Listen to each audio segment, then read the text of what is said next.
Welcome to another appliance tech tutorial video. On this video, I will be explaining the wash timer for a twin tap washing machine, its operation, how it works, and how it should be wired. I will also explain the spin timer for a twin tap, how it works, how it should be wired. I will also explain the pump switch, how it works and how it is wired. So let's start without me wasting your time. Okay, this is how this timer works. This timer, it will either come with 3 wires or with 4 wires. So don't stress about the fourth wire. The fourth wire is just for a speaker. So when the washing machine doesn't have a speaker that makes sound when the machine has completed the washing course, it will not have this wire. It will only have 3 wires. So on these 3 wires, there will be live, and there will be 2 wires that are going to the motor and the capacitor. This wire goes to the motor and the other side of the capacitor. This one to the motor and the other side of the capacitor. So what they like to do is the color coding of these wires is the same to the color coding of the capacitor and the color coding of the motor, except the neutral wire. So how does this thing works? On this side, a wash timer will give you an option whether you want your washing machine to be hard on your clothes that are on the washing machine or to be gentle. So it will have normal, or gently and strong. It will depend on what they've decided to write there. This side, that's where we are controlling. So like when you start your timer, like let me see if you can see there. Let me try to see if it's visible. So you can see that side there is a plate, and this there is also a plate. So underneath there is something like a T there. That's a T. So that T is connected to this live wire. So when we start the washing machine, let's start. You're starting the timer. So what happens is that these levers, they are changing. Now this one is down and that one is up. When that one goes down, this one comes up. So when that one comes up, this one goes down. So that's how this timer works. So what is this timer doing by doing that will be explained when we are doing the wiring of this timer. So let us stop the timer and now do the wiring.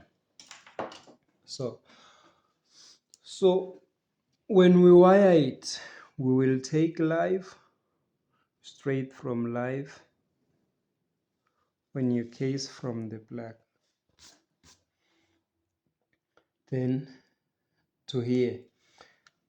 We've seen that when this one is touching to complete the circuit, that one is away. When this one touches, this one goes away. So we will then take electricity from the live side, from the timer, then to the cap. So if we decide to use black for this one, we will take electricity from it, then straight to the cap. So we will also take electricity from the cap straight to the motor. We'll also take electricity there, straight to the motor. So on your washing machine, if they use red here, if they use red for that side of the timer, you will also get a red wire on your cap, and you will also get a red wire on your motor. So you will never get lost with the color coding. If they use purple, it will the wires from the cap will come with purple, and from the timer they will come with purple, and from the motor they will be purple. So we've wired the live side, so we need to wire the neutral side now. So electricity comes straight from neutral, then straight to the motor. So if the timer is the fourth wire, that fourth wire will go to the speaker, and neutral from here straight to the speaker. Well, this neutral is not wired from the motor on your machine. It will be wired underneath the display panel. So it's like they've taken this neutral, yeah, they will take this neutral down from the bottom, then up to the speaker. So that's how a wash timer is wired. So let's say the wash motor is not running. How will you measure to see if the fault is within the motor? We will take our meter and put our meter here. What we want is 230. So we'll take 1 lead of the meter straight to where we have connected the motor, and we'll take 1 lead straight to the neutral side. So if we get 230, we will know that the motor is faulty because there is electricity. But you should be careful with this thing, since these lever changes. So you will get 230 for a certain period of time, and that 230 will go away. When there is no 230 here, it's on this side, and when 230 goes away on this side, will come on this side. So 230 is always changing between these wires. So you just put the meter weight and see there is 230, and for a certain time that 230 must go away. And then you come to this side, you get 230, for a certain time that 230 must go away and come back. So if you do get 230, then you will know that the motor is faulty. But if there is no 230, then our fault finding continues. So we want 230. Again, we'll have to measure from the neutral side. Now we've seen that when we're getting nothing here and we're getting nothing here. So there is no need for us to come and measure here and there. We need to measure straight from the supply to the wire that supplies live to the timer. We must get 230 there. If we don't get 230 there, maybe the problem is with the plug or with the fuse. So that's how we do fault finding on this thing. If we do get 230 here, we know that the timer is faulty. We must replace the timer. If you are smarter than me, or you work harder than I do, you can try to open this thing here and try to fix it there. Me, I don't even try that. That is why I'm saying if you are smarter than me, you can win there. That was it on the wash timer, how to wire it and how to troubleshoot it.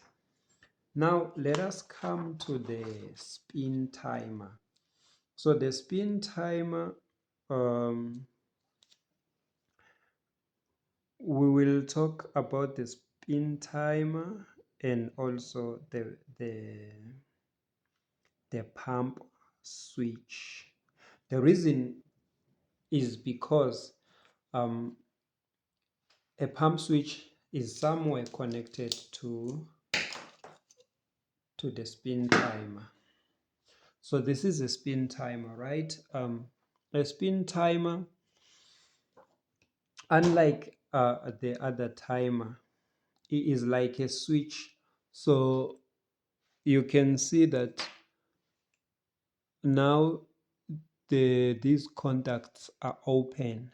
So when you start a spin timer, these contacts close until the certain time that we have set is met or is complete, then they will open. So it works like a switch, but it switches on for a certain period of time, as I've said. So you observe then. Now we have started the spin timer. If you look at the back, the switch is closed. So to me it doesn't matter which one you use as live, but I think they used blue as live and black was the output. So let's now wire the spin timer. Since a spin timer is on the spin tab, so when the tab spins, we don't want the tab to continue spinning when the door is open. So before the spin timer, there is a door switch. So that door switch, when they open the door, that switch opens. When they close the door, that switch closes and the tape starts spinning. So how is this timer wired? Electricity comes straight from live to the door switch. Then from the door switch to the spin timer. From the spin timer to the cap. Then from the cap to the motor. Then now the spin timer will have the other side of the capacitor connected to the other winding. So unlike the wash timer, we only have one output, not two outputs, because we want the motor to run on one direction, not on different directions. So if we would take this one and put it this side, we will be changing the direction. And neutral has no switch. Neutral comes straight to the motor, and then neutral, okay, we'll do that later. Now let us explain how to troubleshoot the spin motor. If we want to check for a voltage, we'll have our meter. We are looking for 230. So we take the lead straight here, and then the other lead we put either here or we put it there. If you put it there, you must get 230. Even if you put it here, you must get 230. If you're getting 230 and the motor is not running, then we know that the problem is with the motor. The motor must be replaced.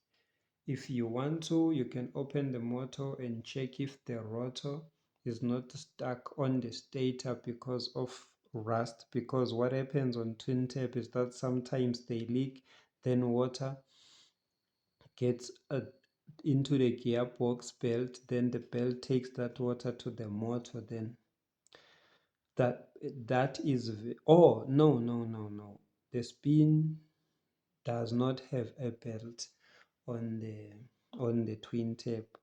The spin, there are cases where the rotor is stuck on the stator because of rust.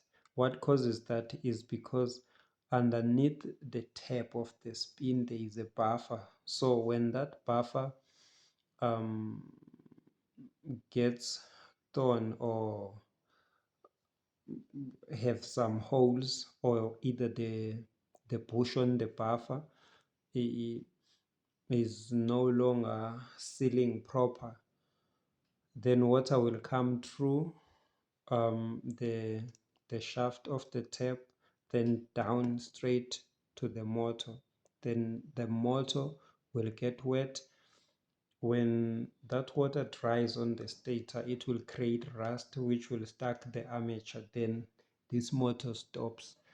Sometimes this motor bends, so it has to be replaced. So let's say we didn't get 230 here. That's when we will come and measure on this side. If we don't get 230, again we will put 1 lead to the neutral, and we're looking for 230 and 1 lead here. If we don't get 230 there, we will continue and put the lead there. If we must get 230 there. If we get 230 there and we don't get 230 here, we know that the door switch is faulty, so we must replace the door switch, or we must bridge the door switch and check first if the motor is running before we go and buy it, because sometimes the door switch can be faulty because of the problem that might have happened here or either there. So we bridge, then we check if the motor is running when we're starting the timer. If the motor is running, then we need to replace that, more especially if there are kids to where we are fixing the machine. When there are no kids, you can talk to the client and tell the client that I'm gonna leave the switch bridged until I get a replacement for you, but make sure that when there are kids around, they don't go and play or open the spin tap when the tap is spinning, because it will no longer stop. So why I put the pump motor on this page, I said it's because a pump motor, somewhere its wiring is linked to the spin timer. Why? Because when we start the spin timer, we are drying clothes, so water comes out of those clothes, so that water must be pumped out of the machine. So we will have to also connect from the spin timer output a wire that goes to the pump, but now that wire must start to the switch, then to the pump. So we'll take that wire, we take that wire to the normally closed side of the switch. This is the switch. So this switch has its diagram. So NC, this part of the switch from common to here, it's closed. So if you measure for continuity here, you must get it. But this part, NO, normally open, it's open. So from here to here, when this switch is not pressed here, you must get nothing. There should be no continuity there. But when we close, we should get continuity between this one and this one. And we should not get continuity between this one and that one. So that's how we troubleshoot to check if the switch is working or not. So now we need to take the output of the spin timer also here from NC. Why? Because we want to make sure that when we are spinning, the pump is running. So how we connect the pump, neutral will also be bridged to the pump. Then the live side will be taken from the switch, then here. So when the timer starts the motor to spin, the pump motor also starts. So the spin motor and the pump motor starts at the same time when you start the spin timer to dry clothes. But now when the spin timer is off and there is water on the wash tap, you want to drain that motor, must you start the spin timer for the motor to start pumping the water outside the machine? No, you don't want to use this motor, isn't? So you only want to use this motor just to drain water outside the machine. That's when we wire a wire from live straight to the normally open. So this is what happens. On the display panel of this thing, of the twin tap, you will have a switch, and it will be written maybe here drain. So if you come this side, let's see, if you press it to this side, you will be on drain. And what is happening here, the switch is closed. So when the switch is closed, remember what happens is the continuity is now between common and NO. So when you are on drain, this switch comes from this side to this side. So electricity from live, then straight to the pump, then you will be pumping water outside. So that's how easy it is. When you have a problem, you just take out the switch and check it for continuity. If you want to do your test live, when you are on drain, you know that your meter should give you 230 when you measure from, oh sorry, what have I done?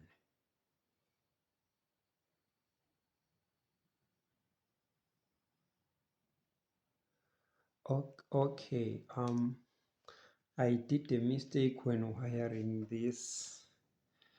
I was supposed to take, no, there's no mistake here. You wire it from here, then when you press the switch, that one moves and power this one. So when you are on drain, you should get 230 volts here when you measure from there and neutral. And when you also measure, if you don't get 230, then you measure there. If you are on drain, provided you are on drain. If you are not on drain, you are on spin, you are not on drain, the switch is open, then you will need to measure this side. Let's make our meter this side, looking for 230. Then you measure on the neutral side. The other lead will have to measure from here. If there is 230, then if there is 230 there, then you come and measure here. If there's no 230, you need to replace the switch. So that's it on wash timers and spin timers, and also the pump switch of the twin tap washing machine I hope this video helped you to understand the wiring, the functioning of the timers, and also the troubleshooting.